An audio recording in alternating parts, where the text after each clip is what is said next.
Saludos, ¿qué tal, señoras y señores? ¿Cómo siguen? Aquí estamos esperándoles cada día detrás de esta ventana que abrimos para todos ustedes a través, como siempre, del grupo multimedia de comunicación La Cerca y sus encuentros digitales como estos que comienzan ahora mismo. Ya les digo que van a ser interesantes porque en tiempos como estos, convulsos, como los que estamos atravesando, hace falta hablar y mucho de ideas, de propuestas, de iniciativas que sobre todo nos ayuden un poco a todos a recuperar la confianza en la política, y de ello vamos a hablar precisamente mucho con el invitado que tenemos el gusto de tener aquí en los estudios del Grupo Multimedia de Comunicación La Cerca, el socialista Antonio Quiero.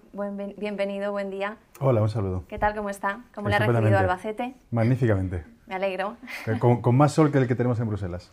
Sí, pues eso, al menos más sol tenemos, algo es algo, porque lo demás no sé yo cómo anda. Si le parece, voy a pasar a presentarle para que quienes nos estén siguiendo conozcan un poquito más de su, ya les adelanto, extenso currículum, pero sí que puedo contar, por ejemplo, que usted es natural de Málaga, que es ingeniero químico y que empezó pues su carrera profesional en el ámbito privado, pero que después, desde el año 95, pues trabaja dentro de la Comisión Europea. Por ejemplo, primero coordinó proyectos de investigación socioeconómica sobre innovación, crecimiento y empleo. Exacto. Que supongo que de ahí habrá tomado buenas notas para lo que vamos a hablar a continuación. Después trabajó para el presupuesto europeo y rediseñó lo que es el funcionamiento de la propia Comisión Europea. En tercer lugar, pasó al Departamento de Relaciones Exteriores y también a la cartera de Asuntos Económicos y Monetarios, con lo que nos preocupa ahora mismo este tema, en el gabinete de Joaquín Almunia. Y en la actualidad, pues, vuelta a la Dirección General de Presupuestos, ocupándose de instrumentos financieros innovadores en el marco de plurianual del 2014 al 2020. Pero también le conocemos por este movimiento incipiente de los últimos par de años, en el que usted ha empezado de alguna manera a remover conciencias en las bases del socialismo y a ponerse en el tajo de intentar reformar lo que es el Partido Socialista Obrero Español. Ahí teníamos la iniciativa Bases en Red, con la que llegó a optar a la Secretaría General del partido en ese 38º Congreso, que finalmente tuvo a Rubalcaba y a Chacón debatiéndose esa Secretaría General que cayó del lado de Rubalcaba. Y ahora seguimos con la iniciativa Se remodela de alguna manera, Factoría Democrática y Rescatar la Política. Yo le pregunto, con este dilatado currículum, experiencia y preparación tiene de sobra, pero ¿y la otra parte que hace falta? ¿Se siente con ganas, con fuerzas, con ilusiones para afrontar el enorme reto con la que está cayendo y conforme estamos de rescatar la política? Por supuesto que sí, porque entre otras cosas, cuando tenemos esta vocación de la política y de lo público, aunque la situación actual sea trágica para muchas familias y en muchos aspectos, y mucha gente no vea esperanza, no vea una salida de esta crisis, al mismo tiempo, para los que queremos cambiar las cosas, es un momento fascinante, porque se ha demostrado que el sistema económico no se sostiene, que hace falta uno nuevo. Se ha demostrado que el sistema político, la democracia representativa, está agotada, que hace falta también reformarla. Con lo cual, hay tanto por reescribir, hay tanto por rescatar, que la época es fascinante en este sentido. Ahora bien, hay que asumir esta responsabilidad con mucho esfuerzo y mucho trabajo. Hay que invertir. Los problemas no son fáciles. 6 millones, más de 6 millones de parados, o 25.000 aquí en Albacete, un sistema financiero colapsado, es un desafío no solo político, pero también intelectual. Pero bueno, un partido como el socialista, que ayer cumplimos 134 años, tiene que tener la capacidad, junto con la izquierda europea, de encontrar soluciones y luego, que esta es un poco también nuestra... juntando con esta idea de que hace falta avanzar en la democracia participativa, este modelo de partido más abierto y lo que estamos haciendo. Es decir, una vez que hemos elaborado una serie de propuestas, poder ir a las agrupaciones, a los colectivos en la calle, a las plataformas, etcétera, y debatir con ellos, poder presentarles estas propuestas, recoger sus aportaciones, mejorarlo y todo esto inyectarlo en lo que es ahora mismo el proceso de renovación del proyecto de PSOE en la conferencia política, y también un poco mandar un mensaje a la ciudadanía de que sí puede haber una luz al final del túnel, y a la vez que rescatamos la política, intentar rescatar el ánimo y la ilusión de la gente. algo vital, por otra parte, a la par que complicado. Hemos dicho en la introducción que usted profesionalmente está muy vinculado a lo que es el ámbito europeo. Me gustaría saber, desde su opinión, cómo cree que nos está tratando Europa, cómo se nos ve en Europa y cómo se nos ve desde otros países. Europa, es un dato objetivo, no está ayudando. E incluso lo está poniendo incluso más difícil de lo que ya es. Y una de las, precisamente, de nuestras rebeliones de no resignarnos es también una idea que ha instalada de que nosotros solo en España no podemos salir de esta crisis. Que necesitamos, que si Europa no nos rescata o nos ayuda, no podemos salir de ella. Es verdad que si Europa ayudara, sería más fácil. Pero aunque ahora mismo no ayude y no hay perspectivas de que a corto plazo vaya a ayudar más, cuando uno sigue un poco las elecciones alemanas, por ejemplo, etc., tenemos que encontrar soluciones posibles desde España. ¿Es eso posible y creíble? Sí, porque es que si medimos, por ejemplo, la riqueza nacional española, hoy en 2013, es ligeramente inferior que la que teníamos en 2007. El país, España es una economía bastante avanzada y desarrollada y no se ha hundido como se ha podido hundir otros países. El primer país que se rescató en Europa fue Letonia. Pero es que a Letonia el PIB se le cayó un 20%. Esto no ha pasado en España. Y el endeudamiento de las familias y de las empresas tampoco es mayor que el de 2007, incluso algo menor. ¿Qué quiere decir? Que lo que está fallando es estos recursos, esta riqueza, cómo está y dónde está circulando.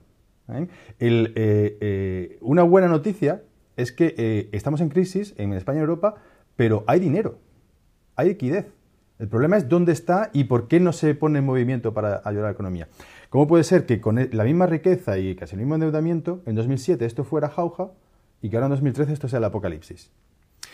De ahí las propuestas que estamos haciendo, que una de las, digamos, propuestas fundamentales consiste en reformar el sistema financiero y el sistema bancario para que ese dinero y esa liquidez circule en el interés general y pueda ir a recuperar y reencender el motor de la economía. Además, por otro lado, hemos visto, decíamos al principio, es fascinante porque hay muchas cosas por reescribir. Una de las cosas que está por reconstruir desde cero prácticamente es el sistema financiero, que es él el que nos ha metido en esta crisis. Y sería absolutamente insensato salir de esta crisis y dejarlo como está, que es lo que está sucediendo. O sea, el mismo casino global que había en 2007, hoy prácticamente no ha cambiado. De ahí que una de nuestras propuestas fundamentales sea esta reforma del sistema bancario para que los depósitos bancarios de los clientes, en España hay más de 1,4 billones de euros con B de depósitos, que ese dinero podamos hacer un uso social, porque es nuestro dinero, y podamos, los beneficios que genere ese dinero puedan servir de ingresos para la colectividad, para la sociedad, y en este caso nosotros a corto plazo para inyectarlos en un plan de empleo y poder crear, por ejemplo, 3 millones de empleos en los próximos 3 años y organizar 2,5 millones de formaciones remuneradas para que de verdad los jóvenes puedan ir a esa formación. Es muy ambicioso, muy voluntarista, pero los datos demuestran que se puede, porque hay dinero, porque aunque parezca paradójico, hay empleo, pero ¿dónde está ese empleo? España ha llegado a esta crisis después de 12 años de expansión económica. Con lo cual quiere decir que tiene instalada una capacidad de producción de bienes y servicios, de fábricas, de hoteles, de supermercados, de tiendas, de pymes, que ocupaba todo este empleo antes. Y muchas empresas han cerrado, pero todas no han desaparecido. ¿Qué han hecho las otras? Lo que han hecho es reducir plantilla porque no hay demanda. Pero los puestos de trabajo, la plantilla está ahí. Bastaría que aunque hubiera demanda, enseguida esa tienda o esa fábrica contrataría a personal. Y trabajadores no faltan. De ahí que uno de los desafíos es encontrar cómo estimular la demanda para que esas tiendas, esas empresas puedan volver a contratar plantilla y arrancar rápidamente. Y una de las propuestas también que hacemos, una de ellas para estimular la demanda, es haciendo una rebaja de las hipotecas al 20% de los ingresos de cada hogar para que cada familia pueda tener un alivio financiero de 100, 200, 300 euros, que sabemos que eso va a ir en las circunstancias actuales y si hacemos un plan que recupere la confianza a el consumo, a la demanda, para que esa tienda vuelva a contratar personal como el que tenía hace unos años. Es decir, que hay unos elementos que juntándolos puede funcionar. Lo que hace falta es también una movilización de todas las fuerzas del país, que es lo que, y un partido como el PSOE es el que tendría que estar en primera línea de poder conducir esa movilización. Porque sabemos que, perdone, el gobierno de Rajoy ya nos ha dicho que él ya no se ha sentado a esperar. Enseguida vamos a hablar de esas propuestas más concretas, pero la debacle electoral que a nivel nacional sufrió el Partido Socialista en noviembre de 2011 y que además tuvo su preludio en muchas zonas de España, por ejemplo Albacete y por ejemplo Castilla-La Mancha en mayo de ese mismo año, imagino que ya fue la evidencia más absoluta de que el PSOE estaba patas arriba, por así decirlo, y de que había que regenerarlo casi que desde las bases. Pero Antonio Quero empezó antes de esa debacle, antes de esas 2 noches electorales, a darse cuenta de que esa renovación venía siendo muy necesaria. Un primer documento donde ya se sentaban las bases de esto que le acabo de explicar, de creación de empleo, lo publicamos en nuestro grupo de trabajo en marzo de 2011, cuando todavía gobernaba Zapatero, antes de las elecciones autonómicas, y ya era una política económica diferente de la que estaba haciendo el gobierno socialista. También porque una de las cosas que nos ha revelado y que nos empuja a movilizarnos y a intentar cambiar el sistema es que lo que no puede ser, que es una de las razones también por la cual la política ha caído tan bajo en la valoración ciudadana y queremos rescatarla, es que en los partidos, y no estoy hablando solo del PSOE, pero son ya más maquinarias de poder y de lucha por el poder o de mantener el poder, y eso consume demasiada energía. Cuando nosotros publicamos en marzo de 2011 ese plan de empleo, porque estábamos a un año de las elecciones, antes de que se anticiparan, y decíamos, a esas elecciones no podemos ir con un programa electoral de trámite después de una crisis como esta. Hay que ir con un programa con soluciones radicales, es decir, que vayan a la raíz de los problemas. Bueno, pues en marzo de 2011 el partido estaba pendiente de que si Zapatero estaba deshojando la margarita, si se presentaba no se volvía a presentar, y los posibles candidatos detrás al acecho para ver cómo colocarse. No, eso la gente lo ve y dice, no están a nuestros problemas. Y de eso también nos hemos revelado. Y eso lo publicamos en marzo de 2011 porque yo me acuerdo de una reunión que tuvimos en nuestra ejecutiva del PSOE Europa en octubre de 2010, pocos meses después de los recortes que empezó en mayo de 2010 el gobierno de Zapatero, con la pregunta muy simple, es decir, pero ¿cómo podemos crear el empleo en España y no resignarnos a un paro masivo para 2 décadas, que es lo que tenemos ahora? Y todas las energías que tengamos, intelectuales y políticas, tenerlas al servicio de ese objetivo. Y como igual que lo decimos para el paro, lo decimos para el crecimiento o lo decimos para la democracia o para toda una serie de problemas, ¿no? La ciudadanía está, o parte de ella, bastante molesta con el hecho de que ahora mismo el Partido Popular en el gobierno no esté siguiendo las pautas que integraban su programa electoral. ¿Cómo cree que sentó en su día el hecho de que a mitad de legislatura el Partido Socialista en el gobierno dejase de hacer políticas de izquierdas y comenzase a hacer políticas que para nada reflejan el sentir de muchos de sus votantes de aquel momento? Pone usted precisamente el dedo en la llaga de dónde está fallando la política de la democracia representativa. ¿Cómo es posible que hace unas pocas semanas, meses, sabíamos que el PP se negaba a reformar la ley hipotecaria, cuando era un clamor en la calle pidiendo esa reforma? Y el PP se escondía en el argumento de decir que estaban legitimados por una mayoría absoluta de 10-11 millones de españoles que le habían votado. Pero todos sabemos que si le preguntáramos, o le hubiésemos preguntado en ese momento, a esos 10-11 millones de españoles que votaron al PP, si estarían de acuerdo en reformar la ley hipotecaria, que dirían que sí. No digo ya a la gente de izquierda, sino a esos mismos votantes. Pero claro, el sistema está hecho de tal manera que los ciudadanos votamos una vez cada 4 años y entre elección y elección nos confiscan el poder. Y podemos gastar una energía enorme en reunir 1,5 millones de firmas y que no nos hagan caso. Eso necesita también una reforma fundamental. Cuando en el 38 Congreso, que usted lo ha explicado al principio, estuvimos defendiendo un modelo de partido más abierto y más participativo, es verdad que nos apoyamos mucho en las redes sociales, en su grupo conoce bien todas esas posibilidades, porque eso conseguía ponernos en red a muchos militantes de toda España que sabíamos que compartíamos esa visión.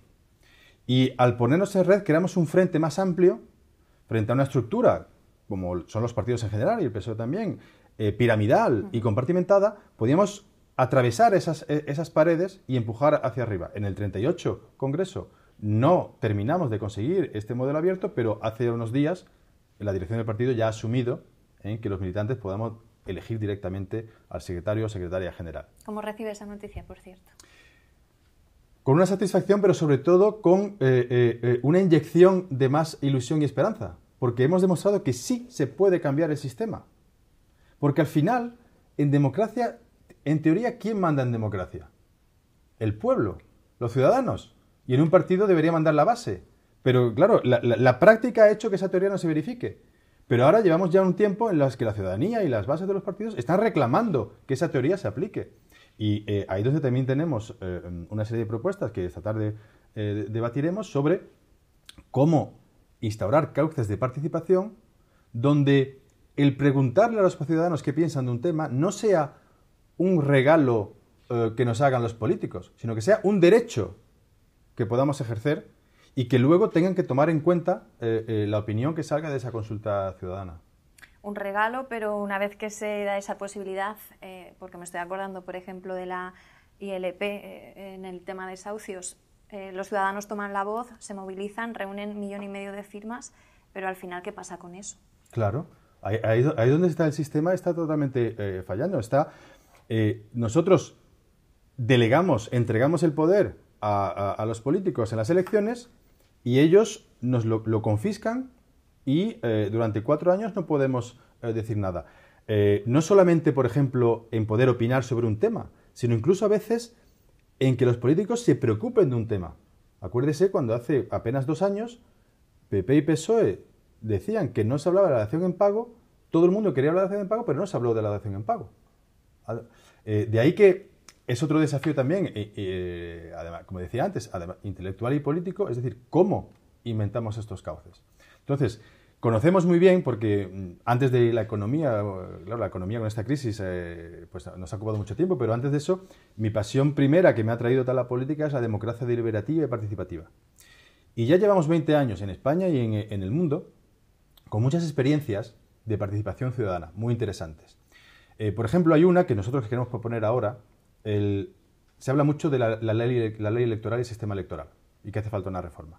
Pero claro, si la reforma de la ley electoral lo hacen los partidos, cuando acuden a esa comisión de la reforma de la ley electoral, cada partido va con su calculadora y hace su cálculo de lo que le interesa a él.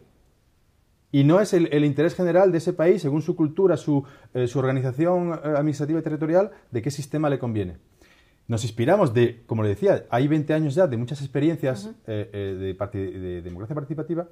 Hay un estado de Canadá, que es un país federal, el estado de British Columbia, que hace unos años, para reformar el sistema electoral, convocó una ponencia ciudadana, una asamblea ciudadana a la que se le dio información, poder y toda la capacidad de debatir cuál sería el mejor sistema electoral. Cada partido venía a explicar cuál era su visión de cuál sería el mejor programa electoral, pero eran los ciudadanos los que al final dijeron, pues este es el que mejor nos va. Y nosotros nos parece que en España, deberemos hacer una reforma electoral que se haga de esta manera. Pero esto es un ejemplo que queremos también generalizar. Es decir, que hay muchas maneras de consultar a los ciudadanos. Una es la consulta directa, tipo referéndum, y yo creo que las nuevas tecnologías deberían usarse mucho más en ese sentido. Pero no es solo eso, la deliberación democrática a veces necesita el intercambio de argumentos, que es más que hacer una pregunta y responder sí o no.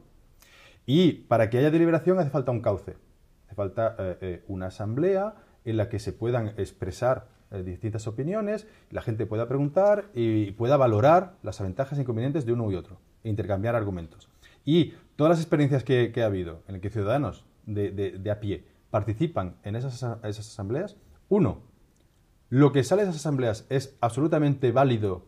Pensamos que a veces el ciudadano no entiende de política. No. El ciudadano es perfectamente capaz de detectar el interés general. Y 2, esos ciudadanos, su conciencia cívica crece. Se sienten más partícipes de lo público. Y lo que pasa es que hasta ahora, cuando se ha organizado este tipo de cosas, pues, como decíamos antes, es un poco una especie de limosna que nos dan los políticos para entretenernos. Y luego al final no nos hacen caso. ¿No? Queremos hacer una reforma que esté incluso en la Constitución, de que haya unos cauces institucionalizados para que en determinados momentos haya que consultar a la ciudadanía y que esa opinión tenga que ser tomada en cuenta.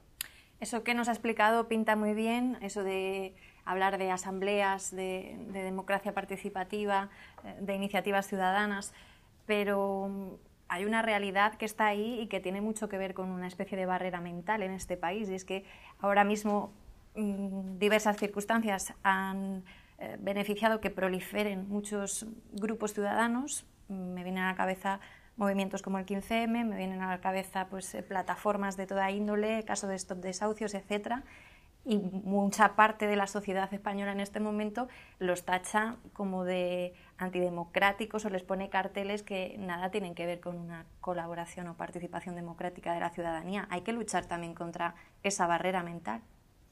Sí, lo que hay que ver es que, primero, la reacción ciudadana en la calle que ha habido en España, digamos que en cierta medida ha salvado la dignidad de la sociedad española. Es decir, que ante la que ya está cayendo, los ciudadanos españoles no se han quedado con los brazos cruzados.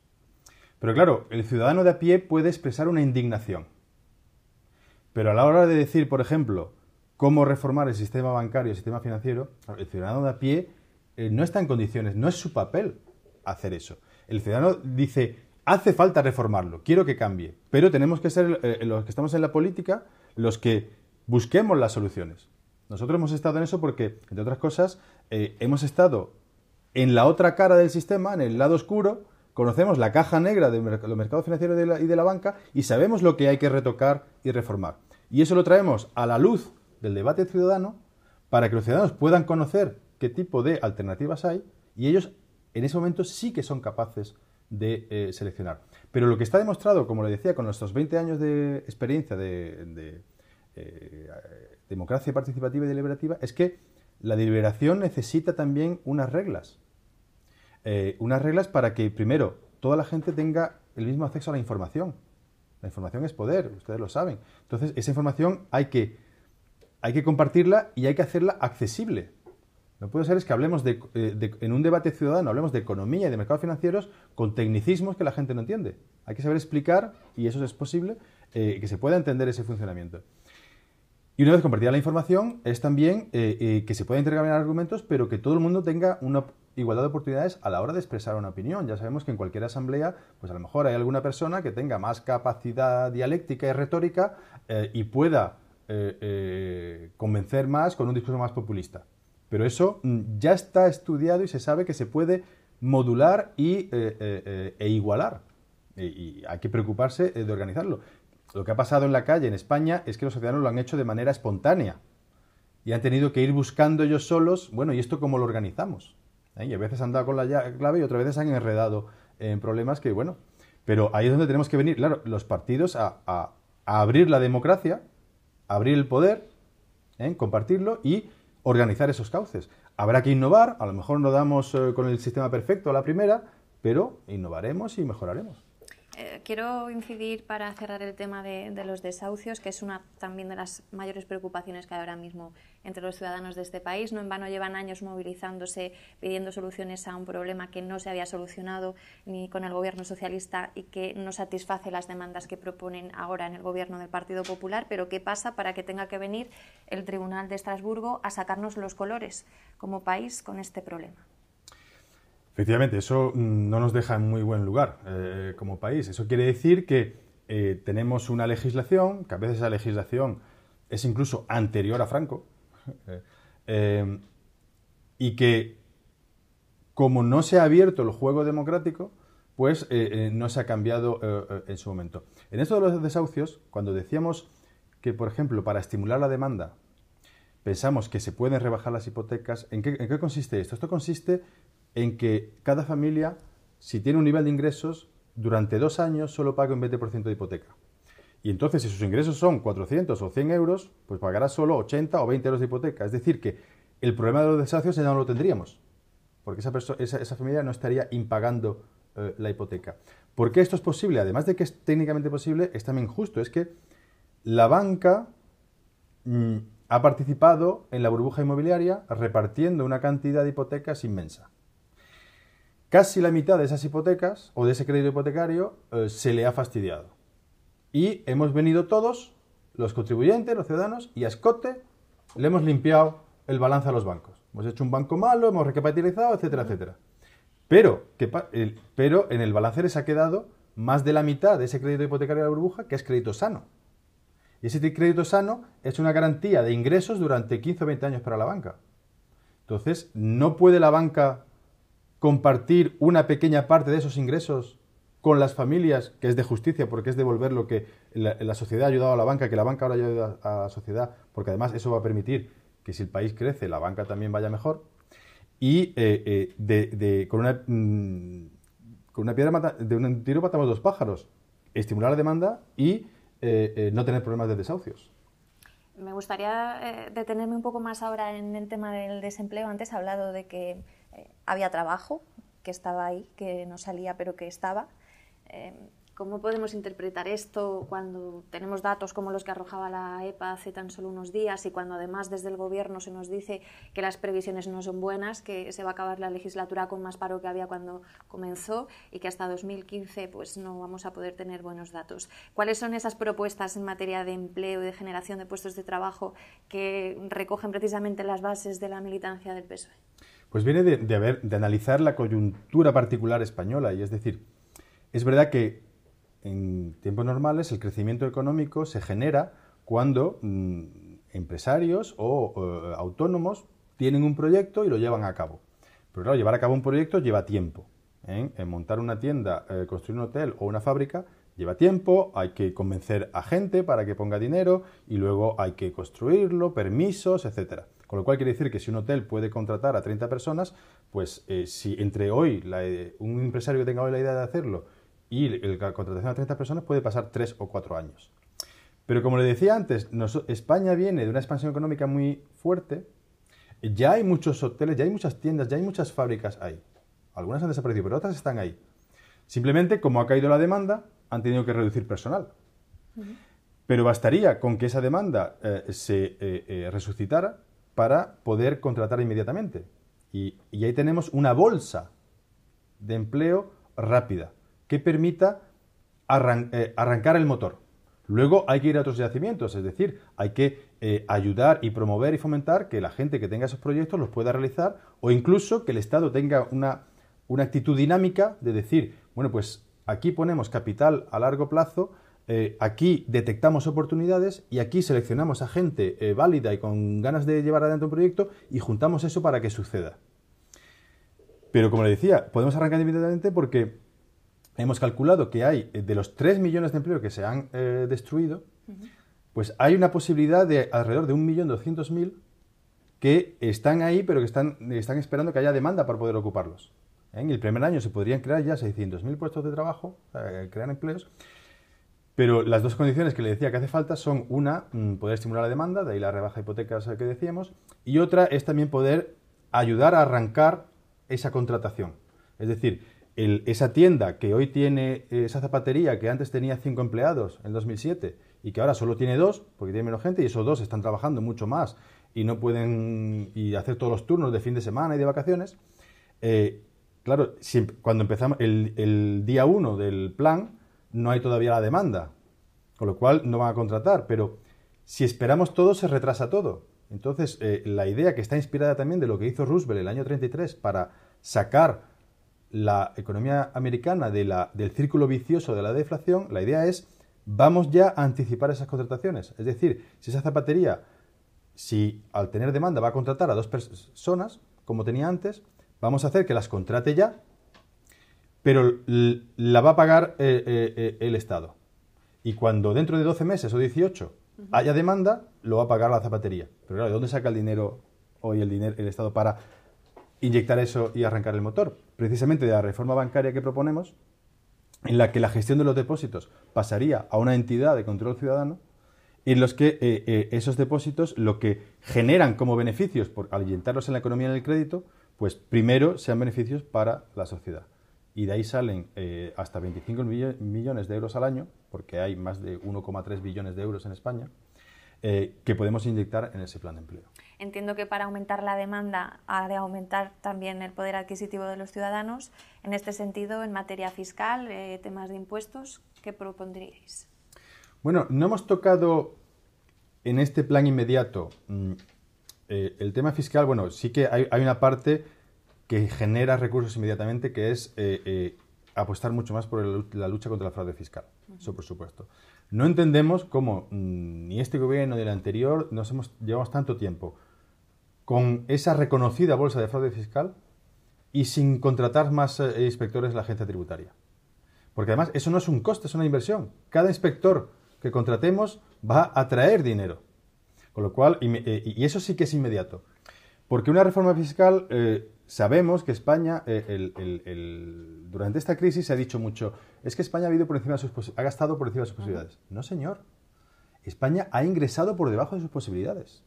Porque el sistema fiscal está desequilibrado y entonces concentra todo en una serie de, sobre todo en asalariados, y la presión fiscal española está muy por debajo de la presión fiscal europea.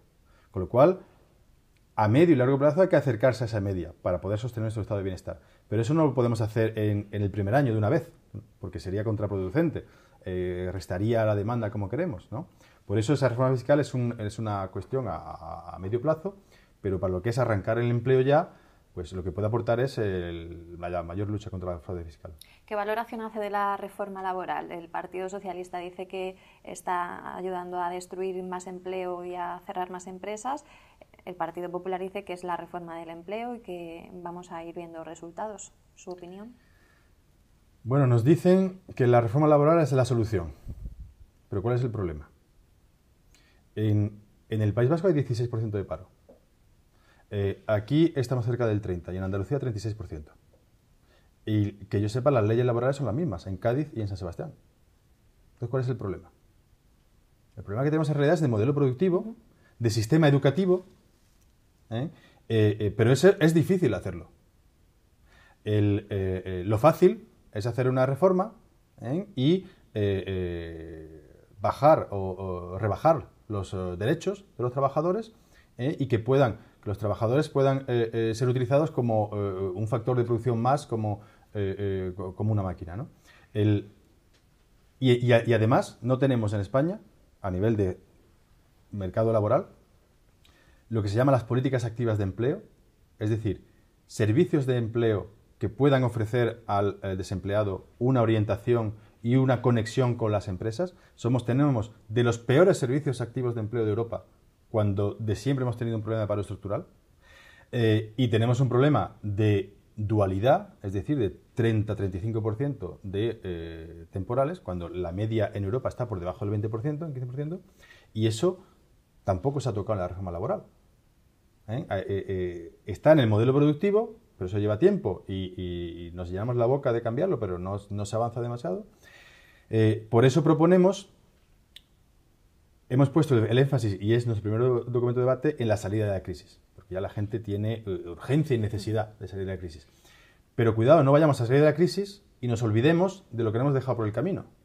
Es que entre cómo estábamos antes de entrar en el túnel y al salir del túnel, nos han rebajado poder adquisitivo, nos han rebajado derechos sociales, servicios públicos y derechos laborales. ¿Y qué nos proponen al salir? ¿Que tardemos otros 15 o 20 años en recuperarlos? Porque nos ha costado 30 años a los españoles conseguir eso, ¿no? Nuestro segundo documento de debate es cómo reparar las injusticias de la crisis, pero cómo hacerlo rápidamente, como una prioridad absoluta en cuanto salgamos del túnel, ¿no?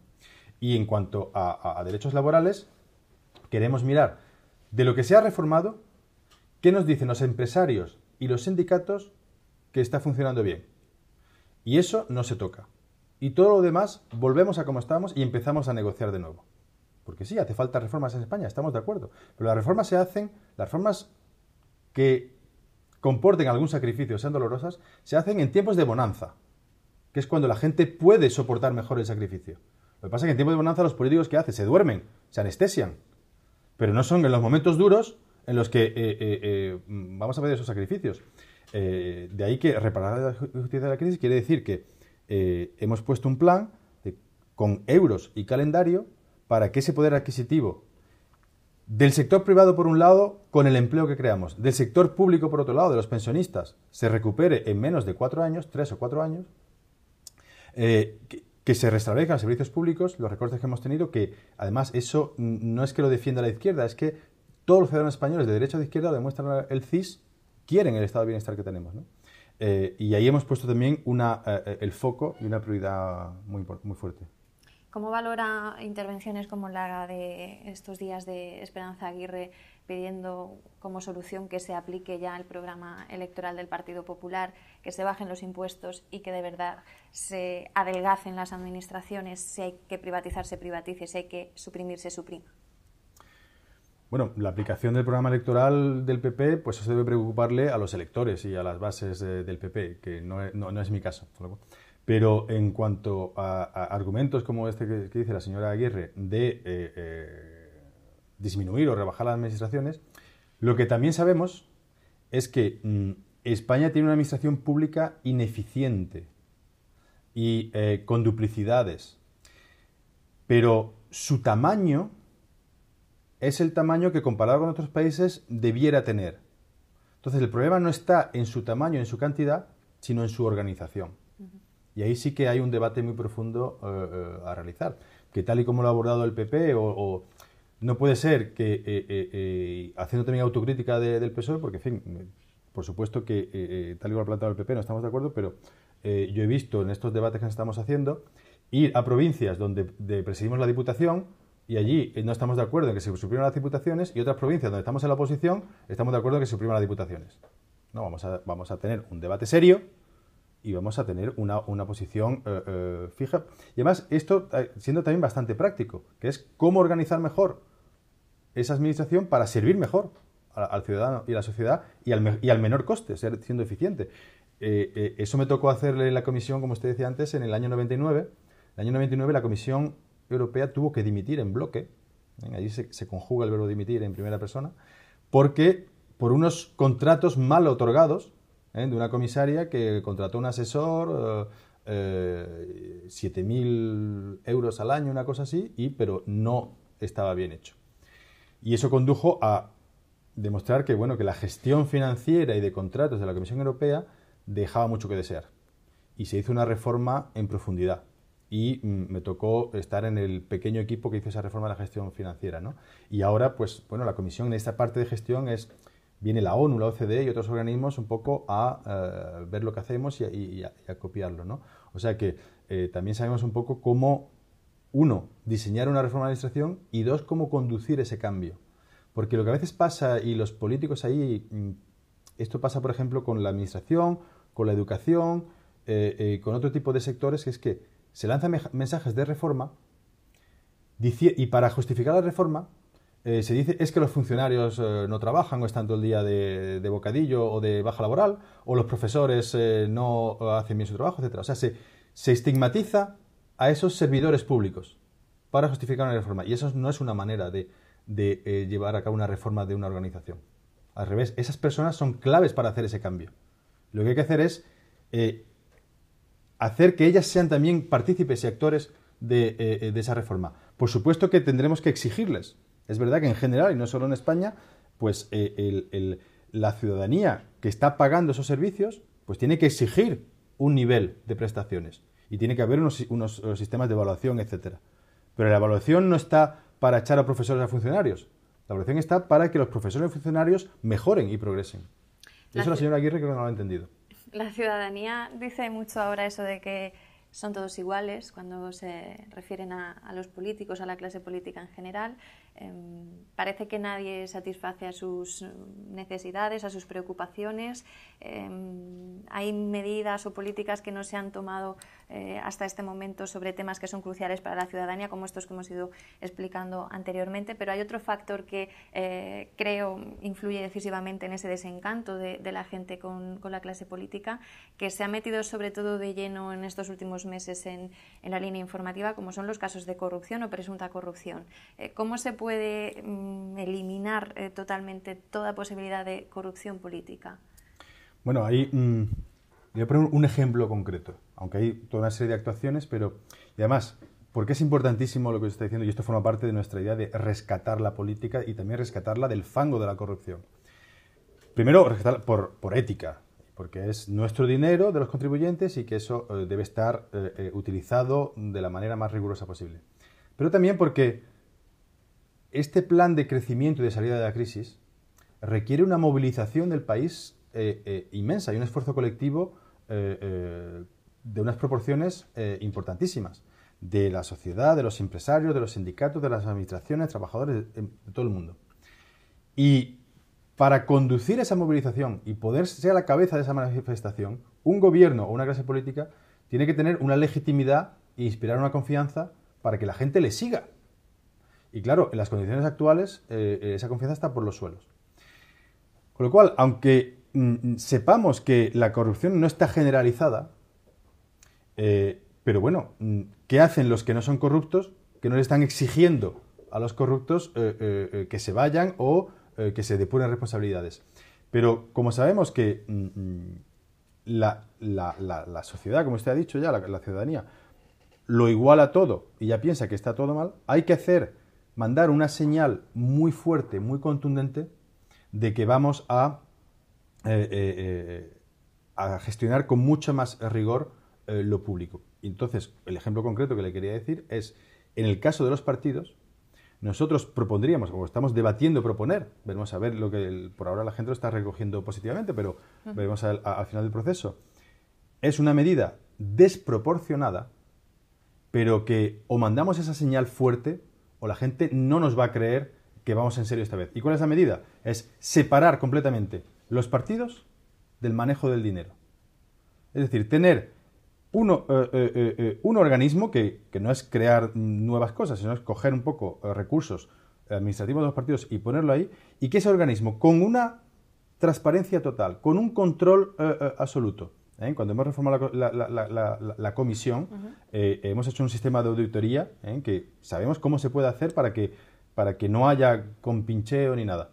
Y sea ese organismo el que el que maneja el dinero de los partidos. Los partidos tienen unos ingresos, eso va allí, y los partidos tienen unos gastos, el partido pasa la factura y ese organismo paga la factura. Y si el partido hace un acto, como hacía la señora Aguirre con Orange Market y el Gürtel, y hace un acto y no le pide al organismo que pague ninguna factura, le pregunta, oiga, ¿y ese acto quién lo está pagando?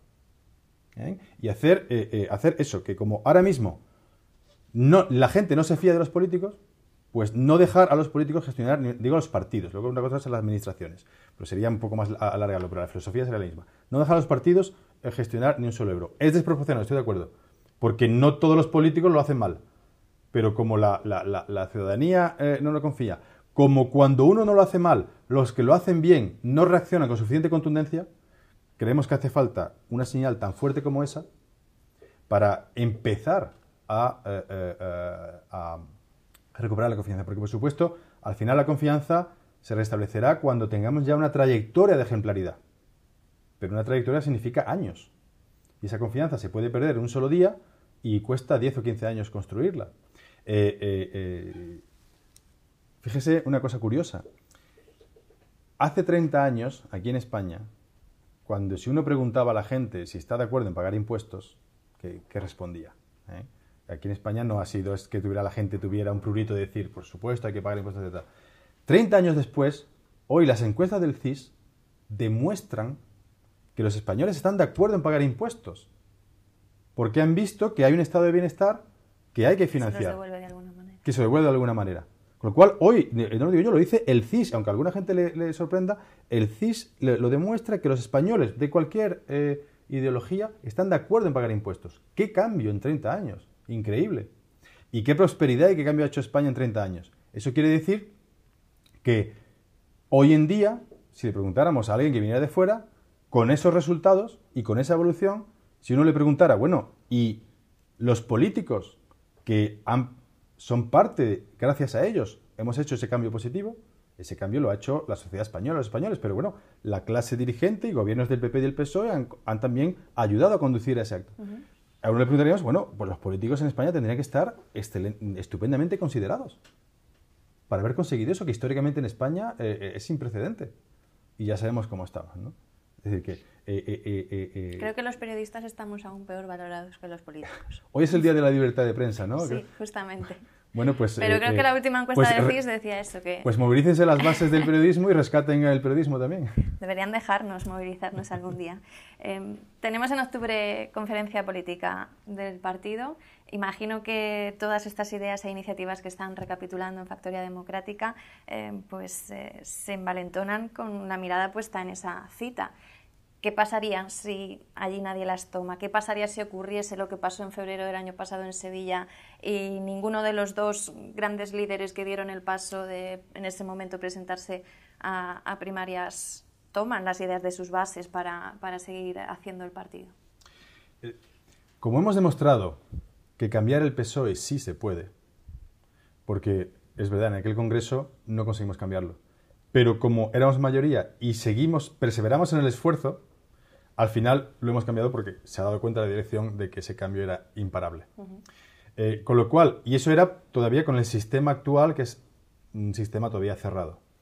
Ahora el PSOE tiene una conferencia política, pero también tiene ya políticamente el compromiso de organizar unas primarias abiertas, en donde no solo los militantes, pero cualquier ciudadano progresista pueda venir a votar y elegir al candidato a presidencia del gobierno.